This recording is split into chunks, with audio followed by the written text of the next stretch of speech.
Volume appears in denominator in equilibrium constant expression of a reaction. If pressure is increased at the stage of equilibrium, the reaction moves. So at this stage, the reaction moves in the reverse direction. That is choice beta.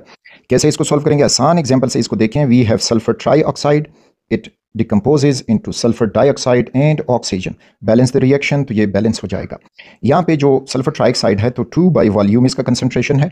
Sulphur dioxide 2 volume पर moles per volume और ये 1 मोल पर volume. अब इनको अगर आप equilibrium constant expression में लगा देंगे तो कंसंट्रेशन ऑफ सल्फर डाइऑक्साइड तो वो है 2 divided by v raise to power 2 into 1 by v raise to power for oxygen and divided by 2 by v raise to power 2. Solve करोगे तो ये हो जाएगा 4 divided by v square multiplied 1/v और ये हो जाएगा 4 divided by V square. Further solve करोगे तो ये हो जाएगा 4 divided by V square into V, तो ये वी क्यूब हो जाएगा और divided by 4 divided by V square. ऊपर ले जाओगे तो आपको मिलेगा 4 डिवाइडेड बाई वी क्यूब और ये हो जाएगा V square divided by V 4. अब 4 से कैंसिल हुआ, वी स्क्वायर वी क्यूब से कैंसिल हुआ और फाइनली हमें मिला 1/v. तो यहाँ पे के सी तो वॉल्यूम डिनोमिनेटर में हमें मिल रहा है इस केस में, और इस वजह से अगर हम प्रेशर बढ़ाएंगे तो रिएक्शन बैकवर्ड जाएगा. This was the answer, choice beta.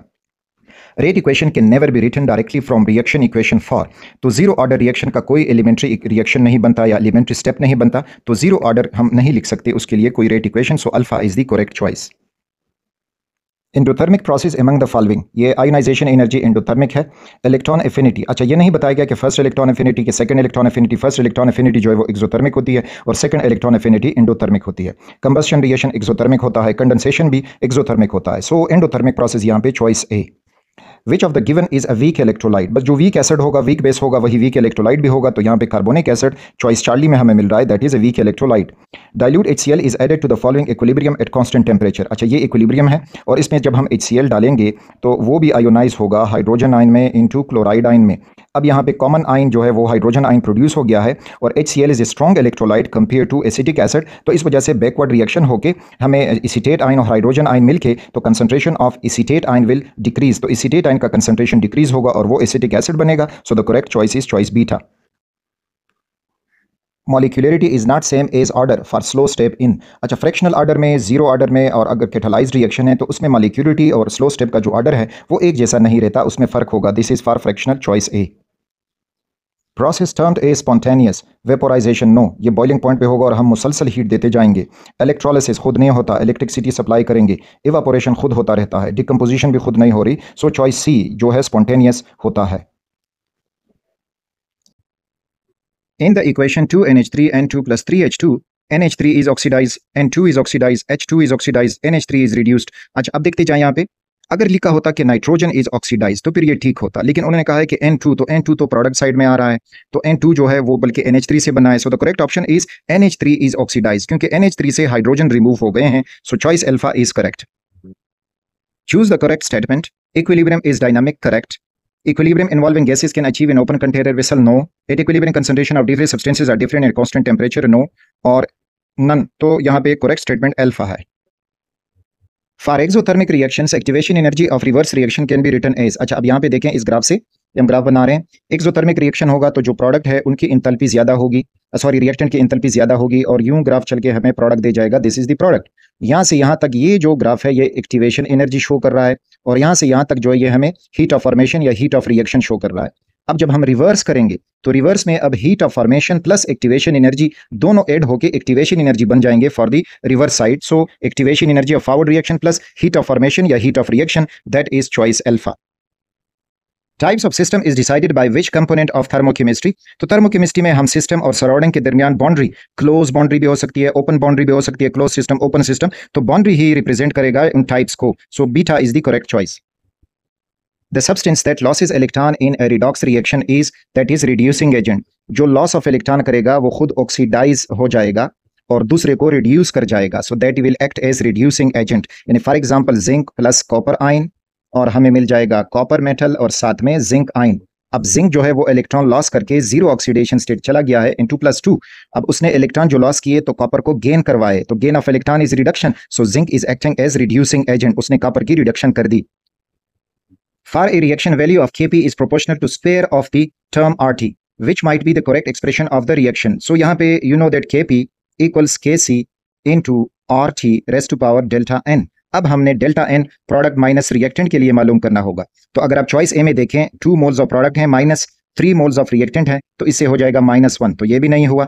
इसी तरह से इसको देखोगे तो प्रोडक्ट के 4 मोल्स बनते हैं माइनस रिएक्टेंट्स के 2 मोल्स बनते हैं, तो ये हो जाएगा 2, तो यहाँ पे 2 आ जाएगा स्क्वायर, तो मीन्स के यहाँ पे ये हमारा कंसिडरेशन हो सकता है।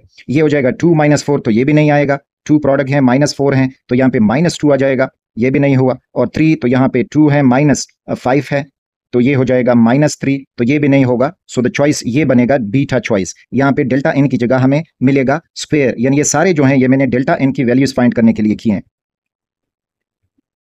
Reactants acquire activation energy and get converted to, so जब ये एक्टिवेशन एनर्जी जो है in minimum amount of energy to start a reaction, और रिएक्शन स्टार्ट होने के बाद ट्रांजिशन स्टेट बनेगा, और ट्रांजिशन स्टेट के बाद हमारे पास प्रोडक्ट बनेंगे। So beta is the correct choice. Endothermic process among given, तो हाइड्रोजन और ऑक्सीजन खुद रिएक्शन नहीं करते, इनके लिए हीट प्रोवाइड किया जाएगा, तो ये हमारे पास एक्सोथर्मिक है। कार्बन डाइऑक्साइड का बनना, तो ये भी एक्सोथर्मिक है। एमोनिया का बनना एक्सोथर्मिक है। अब बच जाता है hydrogen plus iodine gives hydrogen iodide, so this is the correct choice. कुछ रिएक्शन है वो बंदा कैलकुलेशन से मालूम कर सकता है कि इसमें हीट रिलीज होगा या हीट एब्जॉर्ब होगा, और आपने ज्यादातर इसको याद रखना होगा, तो delta is the choice. To deposit 20 gram of calcium in an electrolytic process the amount of charge required is. अच्छा, अब यहाँ पे देखें कैल्शियम +2 चार्ज रखता है, तो ये 2 इलेक्ट्रॉन गेन करके हमें दे जाएगा कैल्शियम।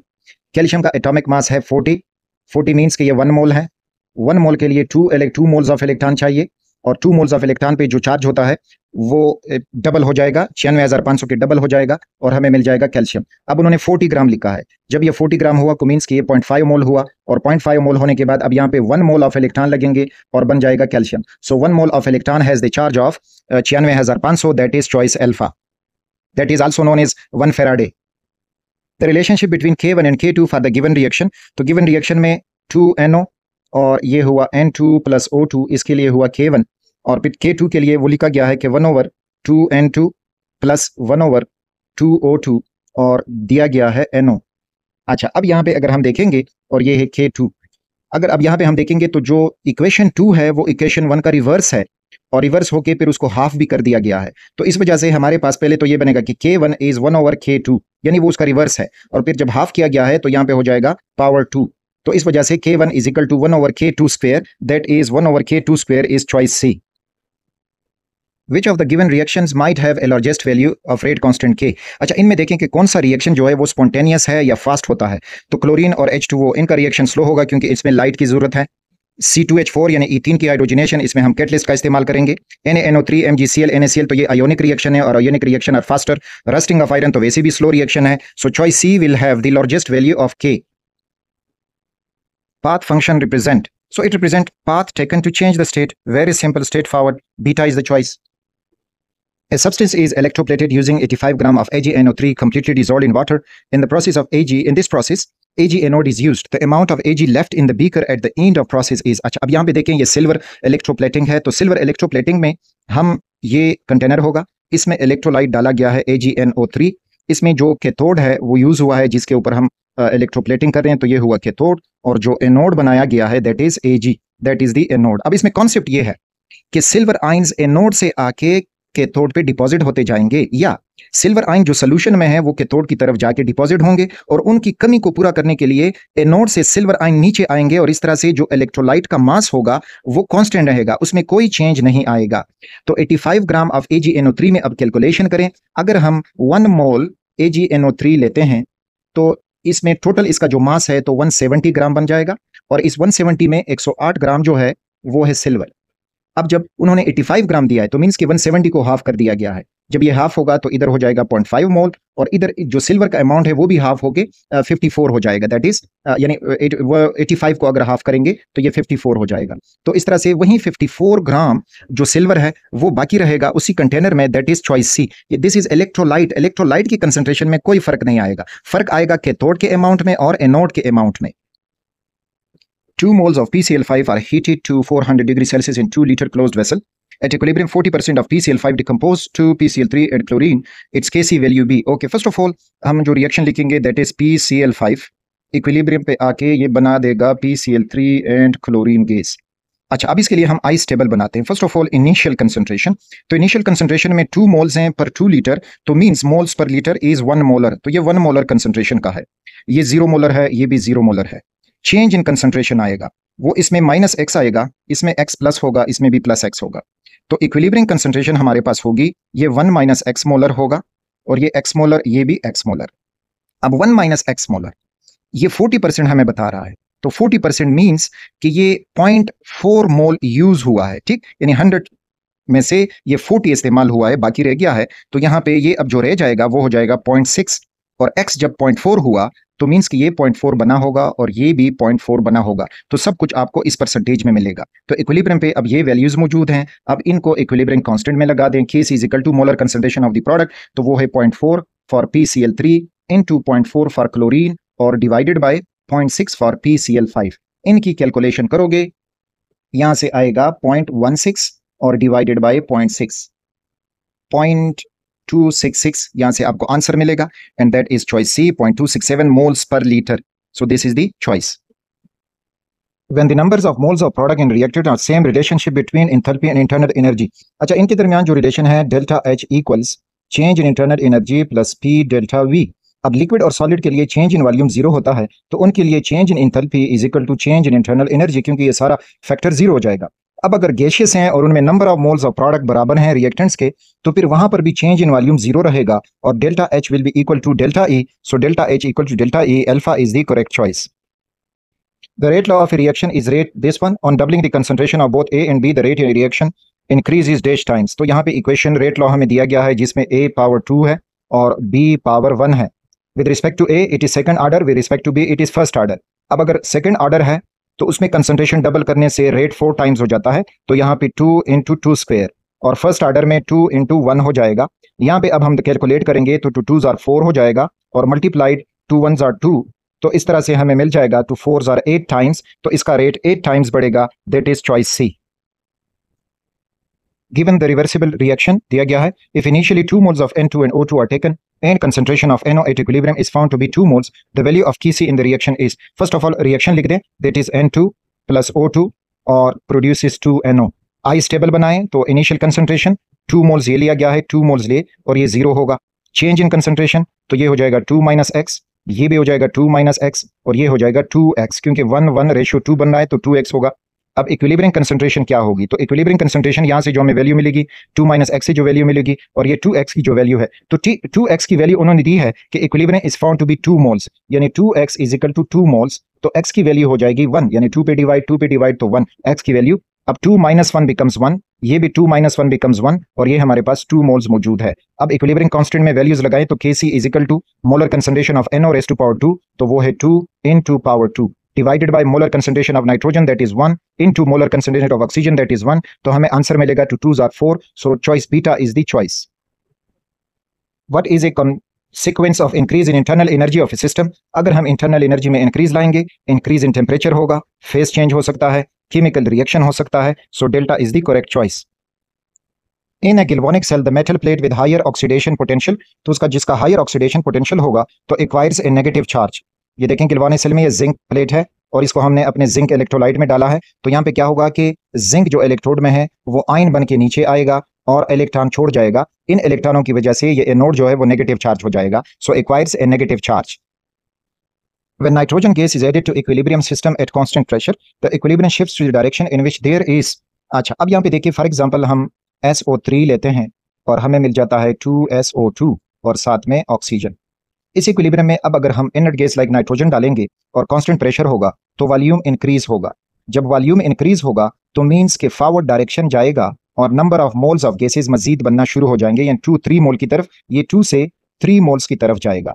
अब अगर आप ये ले लें कि PCl3 है प्लस Cl2 है और इसमें PCl5 डाल, अब यहाँ पे अगर हम नाइट्रोजन डालेंगे तो अगेन प्रेशर जो वॉल्यूम है वो इंक्रीज हो जाएगा, तो ऊपर केस में फॉरवर्ड रिएक्शन एक्सेलरेट हुआ, इस केस में अब बैकवर्ड रिएक्शन एक्सेलरेट होगा क्योंकि वॉल्यूम इंक्रीज होगा। तो जब वॉल्यूम इंक्रीज होगा तो यहाँ पे 1 मोल प्रोडक्ट हैं और 2 मोल रिएक्टेंट्स हैं, तो इस तरह से बैकवर्ड रिएक्शन जाएगा, सो उस तरफ इक्विलिब्रियम शिफ्ट होगा in which number of moles of gases are increased, so alpha is the choice.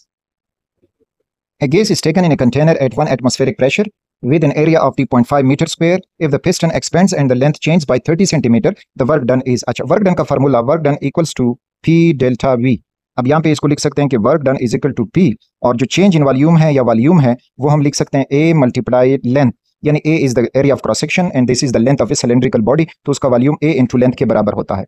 अब उन्होंने प्रेशर ATM में दिया है और ये मीटर स्क्वायर है, ये सेंटीमीटर दिया है, तो हमने सबको SI यूनिट में कन्वर्ट करने के लिए, क्योंकि आंसर हमें जूल में दिया गया है, तो SI यूनिट में इनको कन्वर्ट करेंगे। तो इस तरह से work done is equal to 1 atmosphere is equal to 10, 13, 25 newton per metre square, that is for pressure unit, multiplied area, area वहीं SI यूनिट में है, दैट इज 0.5 मीटर स्क्वायर, और लेंथ जो है वो सेंटीमीटर में है, और सेंटीमीटर को मीटर में कन्वर्ट करने के लिए ये हो जाएगा 0.3 मीटर, तो इसको हम 0.3 मीटर से मल्टीप्लाई करेंगे। इनकी मल्टीप्लिकेशन से मैं कैलकुलेटर से करता हूं तो आंसर हमें मिलेगा 15,200 जूल्स। तो 15,200 जूल्स, हाँ ये किलो जूल, 1000 पे डिवाइड करेंगे तो किलो जूल मिलेगा, so that is delta. Any electrode coupled with standard hydrogen electrode gives a reading on volt meter equal to, अच्छा चूंकि शी का जो पोटेंशियल है वो हमने 0.00 वोल्ट लिया है, तो जो वोल्ट मीटर रीडिंग देगा तो वो उस इलेक्ट्रोड, दूसरे इलेक्ट्रोड का इलेक्ट्रोड पोटेंशियल होगा, या potential of that test electrode, that is choice C. वो ऑक्सीडेशन पोटेंशियल भी हो सकता है, रिडक्शन पोटेंशियल भी हो सकता है, डिपेंड करेगा अपॉन दैट कि उसका ऑक्सीडेशन पोटेंशियल ज्यादा है कि रिडक्शन पोटेंशियल ज्यादा है, तो पोटेंशियल ऑफ द इलेक्ट्रोड हमें मिलेगा। Two reactions are given as, इसके लिए K1 दिया गया है और K2 दिया गया है। Value of K1 is 4, the constant of K2 equals to. अब यहाँ पे देखें K1 इज इक्वल टू, अगर आप इक्वेशन 2 को देखें तो उसका रिवर्स दिया गया है, जो उधर प्रोडक्ट थे इधर रिएक्टेंट थे, तो इस वजह से 1/K2 हो जाएगा। दूसरा काम ये किया गया है कि उधर अगर 2A था, अब प्रोडक्ट में ये 4A है, वो 1B था, अब ये 2B है, 1C था, ये 2B है, तो 2 से इसको मल्टीप्लाई किया गया है, तो मीन्स के K2 स्क्वायर हो जाएगा।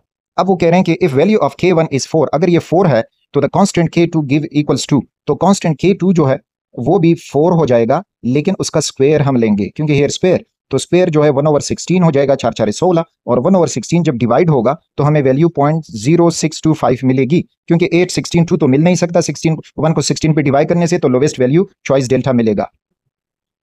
Work done is 0 if heat is provided to a system at constant, तो अब देखें W is equal to P delta V। अब अगर हम वॉल्यूम में चेंज 0 कर दें तो वर्क डन भी 0 हो जाएगा, तो कांस्टेंट वॉल्यूम पे हमें मिलेगा वर्क डन 0, क्योंकि वॉल्यूम में चेंज हम नहीं लाएंगे, so that is choice C. Platinum is used in standard hydrogen electrode 2। अच्छा, अब यहाँ पे ये इसलिए हम इस्तेमाल करते हैं कि हाइड्रोजन बजाते खुद नॉन मेटल है, तो नॉन कंडक्टर होगा, तो उसके लिए एक इनर्ट मेटल प्लैटिनियम का इस्तेमाल करते हैं, तो वो क्या करता है, provide surface for the electrode reaction, that is beta. Which two combination generate a buffer, तो बफर में हम वीक एसिड और उसका किसी स्ट्रॉन्ग बेस के साल्ट, या स्ट्रॉन्ग बेस और उसका किसी वीक एसिड के साथ सॉल्ट, तो चॉइस ए में H2SO4 स्ट्रॉन्ग एसिड है, सोडियम हाइड्रोक्साइड एक स्ट्रॉन्ग बेस है, इनका तो बफर नहीं बनेगा। FeOH2 ये एक वीक बेस है, HCl एक स्ट्रॉन्ग एसिड है, इनका बफर बनेगा। लेकिन अब यहाँ पे इनकी जो स्टाइक्योमेट्री है उसको भी हमने देखनी होगी। वो कैसे देखेंगे कि अगर हम FeOH2 HCl के साथ रिएक्ट करवाएंगे तो इससे बन जाएगा FeCl2 और साथ में H2O। अब यहाँ पे अगर बैलेंस करेंगे तो ये 2 हो जाएगा, और आगे बैलेंस करने के लिए भी 2 हुआ, H भी 2 हुआ, और H जो है वो 4 हैं, तो यहाँ पे 2 लग जाएगा, तो इस तरह से ये बैलेंस्ड हुआ। अब उन्होंने ये 1 मोल लिया है और ये लिया है 1 मोल, यानी अब इक्वेशन में ये हुआ कि 1 मोल में से 1 मोल HCl इस्तेमाल होकर उसने ये बेस बनाया, FeCl2 सॉल्ट बनाया, बाकी जो रह गया है वो 1 मोल HCl रह गया है। अब 1 मोल HCl जब रह गया है तो उसका एक वीक बेस ये मौजूद है FeCl3, यानी salt of this acid with a weak base, that is FeCl2, तो इस वजह से इन दोनों का बफर बनेगा, that is choice B. 0.5 mole of acetic acid and 0.25 mole of barium hydroxide, इनको अगर बैलेंस करोगे तो ये न्यूट्रलाइजेशन रिएक्शन हो जाएगा, और इसमें कोई स्ट्रॉन्ग बेस, वीक बेस और उनका सॉल्ट नहीं बनेगा, बनता है तो सिर्फ इन दोनों में बनेगा, that is beta. Standard enthalpy change are measured at, अच्छा तो measured at 25 degree Celsius and 1 atmospheric pressure, 25 degree Celsius is 298 kelvin, तो यहाँ पे ये जो चॉइस सी है that is the correct choice, 298 kelvin and 1 atmospheric pressure. Calcium lies above aluminium in electrochemical series, so calcium can act, अच्छा calcium ऊपर है, aluminium नीचे है, रिमेंबर जो ऊपर वाले होते हैं they are strong reducing agent, यानी वो इलेक्ट्रॉन लॉस करके दूसरों को देते हैं, तो कैल्शियम इलेक्ट्रॉन दे सकता है एल्यूमिनियम को, तो कैल्शियम एल्यूमिनियम को रिड्यूस कर सकता है, yes reduces aluminium, act as anode, जिनका रिडक्शन पोटेंशियल नेगेटिव में होगा, मोर नेगेटिव होगा, तो वो एक्ट करेंगे एज एनोड, क्योंकि वो लॉस ऑफ इलेक्ट्रॉन करेंगे, when couple aluminium yes, loss electron to aluminium yes, वो भी हमने समझा, so all of the above is the choice. Given a reaction A, 2A gives B plus 2C if Kc for the reaction equals 15 and equilibrium concentration of A and B are 2 and 10 respectively, equilibrium concentration of C would be, अच्छा अब हम first of all Kc का expression लिखते हैं, Kc is equal to molar concentration of the product that is B into C power 2, divided by molar concentration of A power 2। अब इनमें values डालें तो C की वैल्यू Kc की value दी गई है 15 इज इक्वल टू B दिया गया है 10, तो यहाँ पे हम लिख देंगे 10 और C स्क्वायर को फाइंड करना है और डिवाइडेड बाय A पावर 2 और A की वैल्यू है 2 तो 2 पावर 2। यहाँ से हमें मिल जाएगा 10C स्क्वायर डिवाइडेड बाय 4 इधर आके तो हो जाएगा 15 multiplied 4 is equal to 10C square. 10 divide कर दें दोनों साइड पे, 10 यहाँ से खत्म हो जाएगा, so you got 15 multiplied 4 divided bye 10। 15 4 60 और 10, तो यहाँ से हमें मिल जाएगा 6, यहाँ पे लिखता हूँ सॉरी, ये इनसे मिल जाएगा 6 is equal to C square. Under root लेंगे C का भी और 6 का भी, तो यहाँ से ये कैंसिल हो जाएगा और 6 का अंडर रूट जब मैं कैलकुलेटर से लेता हूँ तो वो मिल जाता है 2.45, सो that is beta is the correct choice. For which of the given substances standard heat of formation is not zero. अच्छा, अब यहाँ पे देखें ग्रेफाइट और डायमंड ये कार्बन के एलोट्रोप्स हैं, तो साइंटिस्ट ने डिसाइड किया है कि स्टेबल आइसोटोप जो है वो ग्रेफाइट है, तो इसका स्टैंडर्ड जो हीट ऑफ फॉर्मेशन होगा वो जीरो होगा। व्हाइट फास्फोरस, तो फास्फोरस के एलोट्रोप्स में भी व्हाइट फास्फोरस का जीरो होता है। ऑक्सीजन गैसियस फॉर्म में है तो इसका भी जीरो होगा, उसका स्टैंडर्ड स्टेट गैस ही है। और डायमंड अब स्टैंडर्ड स्टेट ऑफ कार्बन नहीं है, तो इस वजह से इसका जो स्टैंडर्ड हीट ऑफ फॉर्मेशन होगा वो नॉट जीरो होगा, सो choice delta is correct. Zinc can displace from zinc sulphate by, अच्छा मेटल्स दिए गए हैं और इन मेटल्स में एल्यूमिनियम टॉप पे आता है और फिर जाके आपको यहाँ कहीं नीचे जिंक मिलेगा, फिर कॉपर वगैरह, तो इसका मतलब है कि अब एल्यूमिनियम जिंक को रिप्लेस कर सकते हैं, क्योंकि ये इलेक्ट्रोकेमिकल सीरीज मेटल्स का वो सीरीज अगर आपको याद हो तो वहां से आप इसको सॉल्व कर सकते हैं। सो जिंक सल्फेट से अगर जिंक को कोई डिस्प्लेस कर सकता है that is aluminium, choice alpha. Given the reaction A plus 2B gives 2C for elementary reaction. If 2 moles of A and B are reacted and rate of reaction is 24 mole per dm cube, what is the rate of reaction if 4 mole dm cube of the reactant are taken? तो इसके लिए calculation करनी होगी, तो वो होगा rate is equal to K into molar concentration of A reactant and molar concentration of B reactant power 2।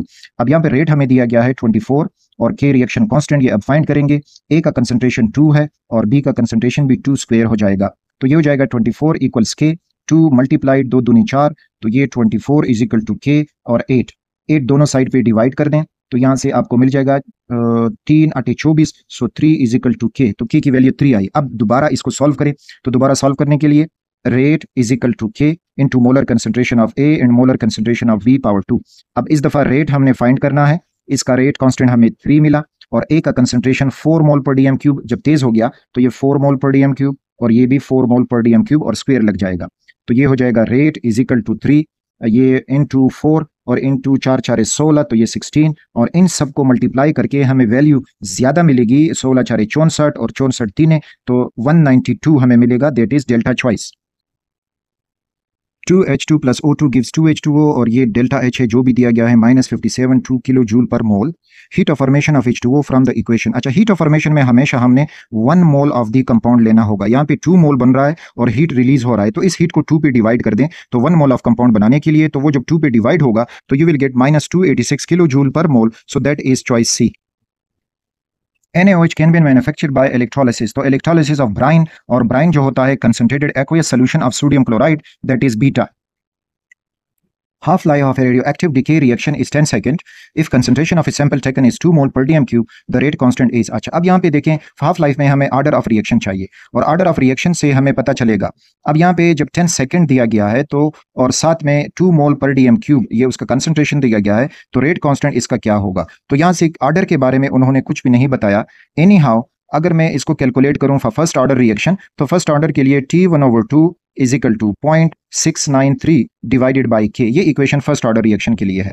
अब इसमें हाफ लाइफ उन्होंने दिया है 10 second is equal to 0.693 divided by K, इसको सॉल्व करेंगे तो K is equal to 0.693 divided by 10 और 10 पे ये डिवाइड होके हमें मिल जाएगा आंसर, एक जीरो का इजाफा इधर हो जाएगा तो 0.0693 पर सेकेंड, तो ये उसका हो जाएगा the next rate constant for this. अच्छा, हाँ यहाँ से भी पता चल रहा है कि पर सेकेंड वैल्यू, पर second unit of the K, पर second unit of the K, इससे भी पता चल रहा है कि इट इज फर्स्ट ऑर्डर, क्योंकि K की जो यूनिट है उससे भी आप मालूम कर सकते हो कि it is first order second order, अगर इक्वेशन में ना दिया हो, लेकिन इक्वेशन में उन्होंने जरूर देना चाहिए, क्योंकि अगर आंसर में भी के आंसर कोई और हो उसमें पर सेकेंड यूनिट ना हो, तो इस वजह से सो इस कैलकुलेशन में जो इसका रेट कांस्टेंट है तो वो चॉइस ए से मैच करता है, so that is choice A. 49 gram of sulphuric acid and 20 gram of sodium hydroxide mixed in 1 dm cube vessel give an enthalpy of neutralisation equal to. अच्छा, न्यूट्रलाइजेशन में remember अगर 1 mole water बने उसमें neutralisation में, तो उसमें जो heat of neutralisation होता है by strong acid and strong base -57.4 kilo joule per mole. अब हमने देखना होगा कि इन दोनों की रिएक्शन से कितने मोल का पानी बनेगा, तो उससे हम रिलेट कर पाएंगे कि कितना न्यूट्रलाइजेशन हीट रिलीज होगा। तो ये H2SO4 है, उसको हम रिएक्ट कर रहे हैं NaOH से, इनसे प्रोड्यूस होगा Na2SO4 और बन जाता है H2O। बैलेंस करेंगे तो यहाँ पे 2 लग जाएगा और यहाँ पर भी 2 लग जाएगा। अच्छा, अब उन्होंने इक्वेशन में हमें दिया है कि 49 ग्राम ऑफ H2SO4, तो 49 ग्राम H2SO4 0.5 मोल का होता है, और 20 ग्राम ऑफ सोडियम हाइड्रोक्साइड तो वो भी 0.5 मोल है, क्योंकि 40 ग्राम 1 मोल होता है। अब यहाँ पे देखिए कि पानी कितना बनेगा, तो इन दोनों में अब जो लिमिटिंग रिएक्टेंट है तो वो हमें सोडियम हाइड्रोक्साइड दिया गया है। सोडियम हाइड्रोक्साइड जब यूज होगा तो वो अपने साथ 0.25 H2SO4 इस्तेमाल करेगा, ये 0 हो जाएगा, और 0.25 से 0.5 मोल H2O बनेगा। अब 1 मोल H2O के लिए -57 है और इधर 0.5 मोल यानी हाफ हो गया है, तो इसको 2 पे डिवाइड कर दें और उससे जो आंसर मिलेगा वो होगा हीट ऑफ न्यूट्रलाइजेशन। तो 57.4 divided by 2 you will get -28.7 kilo joule per mole, so that is choice alpha. यानी 1 mole water heat of neutralisation में जो बनता है, तो हीट ऑफ न्यूट्रलाइजेशन इतना है। अब इस रिएक्शन में आप ये कैलकुलेट कर दें कि कितने मोल पानी बनेगा और उसी मोल से फिर आप हीट ऑफ न्यूट्रलाइजेशन फाइंड कर सकते हो। The value of oxidation number of chlorine in HClO3 is, तो इसको आप यूं फाइंड कर सकते हो कि HClO3 is equal to 0, hydrogen +1 होता है, क्लोरीन फाइंड करना है, एक ऑक्सीजन -2 और 3 से मल्टीप्लाई होके -6 हो जाएगा, इज इक्वल टू 0। -6 को 0 की तरफ ले चलो और +1 को भी ले चलो, तो ये हो जाएगा +6 -1 becomes +5, so +5 is the choice Charlie. If 4.56 gram ethanol is reacted with 6 gram of acetic acid at equilibrium, 2 gram acetic acid is found, value of Kc। अच्छा बेटा, इसके लिए तो लॉन्ग कैलकुलेशन करनी होगी। फर्स्ट ऑफ ऑल मैं equation लिखता हूँ कि this is CH3COOH acetic acid plus C2H5OH ethyl alcohol, equilibrium होके हमें मिल जाएगा इथाइल एसीटेट CH3COO C2H5 और plus water. Initial concentration I, तो 4.6 ग्राम इथेनॉल को अगर इथेनॉल के 46 पे डिवाइड करोगे मोलर मास पे, तो ये 0.1 मोल मिलेगा, और इसी तरह से 6 को 60 पे डिवाइड करोगे तो ये भी आपको एसिटिक एसिड 0.1 मोल मिलेगा। ये अब 0 मोल बना है, ये भी 0 मोल बना है। चेंज इन कंसंट्रेशन होगा 0.1 माइनस, अच्छा माइनस एक्स हो जाएगा, first of all minus x, ये भी माइनस एक्स, ये एक्स बन जाएगा और ये भी एक्स बन जाएगा। अब इनमें इक्विलिब्रियम कंसंट्रेशन हमें ये होगा कि 0.1 माइनस एक्स और ये भी 0.1 माइनस एक्स और ये वहीं एक्स एक्स बन जाएंगे। अब हमने माइनस एक्स फाइंड करना है, तो माइनस एक्स के लिए हमें क्लू दिया गया है कि इक्विलिब्रियम पे 2 gram of acetic acid is found. जब 2 ग्राम एसिटिक एसिड इक्विलिब्रियम पे है तो इस 2 ग्राम को मोल में कन्वर्ट करें, तो 2 और डिवाइडेड बाय एसिटिक एसिड का मोलर मास दैट इज 60, तो ये डिवाइड करोगे आपको 0.033 यानी 0.033 ये हमें मिल जाएगा, दिस वन, ये एक्स जो है। तो इस तरह से 0.1 माइनस एक्स, तो ये 0.1 माइनस 0.033, और दूसरा भी 0.1 माइनस एक्स, तो ये भी हो जाएगा 0.1 माइनस 0.033, और दूसरी तरफ जो x बनेगा इधर मैं लिख देता हूं, तो वहां पे x हो जाएगा 0.033 और दूसरा भी 0.033। अब इससे जब ये माइनस होगा तो ये हमें मिल जाएगा 0.066, ये भी है 0.066 और ये वहीं रहेंगे। अब Kc के इक्वेशन में लगा दें तो molar equilibrium concentration of Easter that is 0.033 और वाटर भी है 0.033 और डिवाइडेड बाय जो एसिटिक एसिड है तो वो है 0.066 और जो अल्कोहल है वो भी 0.066। अब इसको मैं कैलकुलेटर से करने लगा हूं और कैलकुलेटर से करूंगा तो आंसर हमें मिल जाएगा 4 एंड दैट इज चॉइस सी। तो लॉन्ग कैलकुलेशन है, होप आपने मेथड समझा होगा। Which of the following has positive value of enthalpy? Neutralization is always negative. Combustion is exothermic negative. Yes, atomization is positive. That is endothermic. That is choice C. Which is incorrect about standard electrode potential? तो इन सब को देखोगे तो the electrode potential of a single electrode can be measured directly. No, cannot be measured directly. That is choice C. When QC is greater than KC, which reaction proceeds at a greater rate to achieve equilibrium? तो remember, QC KC के बराबर होगा तो equilibrium होगा। अब अगर QC greater than KC होगा तो remember ये देखें QC is equal to concentration of product divided by concentration of reactant। अगर QC ज्यादा है, प्रोडक्ट ज्यादा होंगे और backward reaction जाएगा, so that is beta choice। Hess's law can be used to calculate heat of formation, lattice energy, enthalpy of indirect processes। तो इन सब को हम Hess's law इस्तेमाल कर सकते हैं, that is delta। Given the reaction PCl5, PCl3 and chlorine, if the reaction occurs at -263 degrees Celsius, what should be the value of Kc to make relationship between Kp and Kc equal to Kp equals to Kc square? अच्छा, relationship में अगर हम देखेंगे Kp is equal to Kc into RT raised to power delta n। अब यहाँ पे हमने R और टेम्परेचर की कुछ वैल्यूज लगानी होंगी जिससे Kc की वैल्यू डबल आए और Kp की वैल्यू सिंगल आ जाए, तो वो वैल्यू इधर हम लगाएंगे। तो अगर हम temperature Kp is equal to Kc R की value 0.0821 mole per dm cube वगैरह, और साथ में मल्टीप्लाइड टेम्परेचर अगर हम 10 ले लें और एस टू पावर -1 जो प्रोडक्ट है तो वो हमें 2 - 1 बिकम्स 1, तो पावर 1 ही आ जाएगा। अब इसमें ये इससे मल्टीप्लाई करेंगे तो के पी इज इक्वल टू के सी, और ये हो जाएगा हमारे पास 0.821, ये वैल्यू आ जाएगी जब 10 से ये मल्टीप्लाई होगा 0.821। अब अगर हम के सी की वैल्यू वो भी 0.821 ले लें, 0.821 इंटू 0.821, तो ये डबल हो जाएगा के पी के। तो इस तरह से के पी इज इक्वल टू के सी स्क्वेयर, यानी के सी की जो वैल्यू है उसका स्क्वेयर हो जाएगा। तो इस वजह से हमारे पास जो आंसर मिलेगा 0.821। बस ये कैलकुलेशन इसमें थी, कोई नए कंसेप्ट वगैरह इसमें नहीं था, जस्ट आपने के सी की कौन सी वैल्यू सेलेक्ट करनी है कि उसका स्क्वेयर लेके हमसे के पी की वैल्यू मिल जाए, तो ये कैलकुलेशन इसमें थी। If ratio between Q C and K C, इस क्वेश्चन को मैंने बार बार पढ़ा लेकिन इसको मैं नहीं समझ सका कि वो इसमें क्या कह रहे हैं, sorry for this. I think ये जो एनजीकॉन वाले हैं कोई सब्जेक्ट एक्सपर्ट की टेस्ट नहीं बनाता, तो इस वजह से क्वेश्चंस में ज़्यादातर हमें एम्बिग्विटी मिल रही है। वो चाहे सब्जेक्ट एक्सपर्ट से टेस्ट बनाएं तो वो बहुत ईजी होगा। नेक्स्ट जो है, for a decomposition reaction increase in temperature. अच्छा, डिकम्पोजिशन रिएक्शन अमूमन इंक्रीज इन टेम्परेचर से वो एक्सेलरेट होता है, और जब एक्सेलरेट होता है तो के सी की वैल्यू बढ़ेगी, so increase is the K C value, that is alpha. A salt AB2 is dissolved in water and concentration of ions of B is found to be 2 × 10⁻². What is the Ksp? अच्छा, salt जो है वो AB2 है, वो dissolve होके A cation बनाया है और 2B एनाइन बनाया है। अब Ksp is equal to molar concentration of the A positive ion into molar concentration of the B negative ion power 2। अब यहाँ से वैल्यूज जो हमें मिलेंगी तो वो कह रहे हैं कि B जो नेगेटिव केटाइन एनाइन है उसकी वैल्यू 2 × 10⁻2 और स्क्वायर फार्मूला वाला। तो अगर आप देखोगे ये 1:2 से मिल रहे हैं, बन रहे हैं, तो इस तरह से अब इसकी वैल्यू जो होगी वो 1 × 10⁻2 होगी, क्योंकि वो 2 है और ये 1 हो जाएगा, तो 2:1 में हमने इनको बैलेंस किया और अब जाके इनको मल्टीप्लाई करके हमें के एस पी की वैल्यू मिलेगी। तो 1 × 10⁻3 और ये हो जाएगा 2 2s are square 4 और ये हो जाएगा 2⁻4। अब इसको सॉल्व करेंगे तो के एस पी की वैल्यू इससे हमें मिलेगी, ये 4 1s are 4 and 10 पावर ये -2 है सॉरी, और -10 तो 10⁻6, तो 4 × 10⁻6 that is Charlie. Consequence of buffering hydrogen ion by an acid buffer is an increase in concentration of। अच्छा, अब यहाँ पे देखें, अगर बफर में हाइड्रोजन आयन कंसंट्रेशन किसी एसिड की वजह से इंक्रीज होगा तो उस एसिड में जो कॉन्जुगेट बेस होगा वो कॉन्जुगेट बेस इसको न्यूट्रलाइज करेगा, that is the base conjugate base, और ये हुआ वो एसिड का आयन, और इस तरह से वो एसिड बन जाएगा, जो अनआयोनाइज्ड एसिड है वो बन जाएगा। तो इस वो एसिड आयोनाइज था, उसने कंजुगेट बेस बनाया था, जब बाहर से हाइड्रोजन आया तो उसी कंजुगेट बेस ने उसको न्यूट्रलाइज किया, और वो फॉर एग्जांपल यहाँ पे सिंपल देखिए, acetic acid conjugate base acetate ion बनाता है एक बफर में, और अगर हाइड्रोजन आयन आ जाए तो ये उसको न्यूट्रलाइज करके एसिटिक एसिड बना देगा।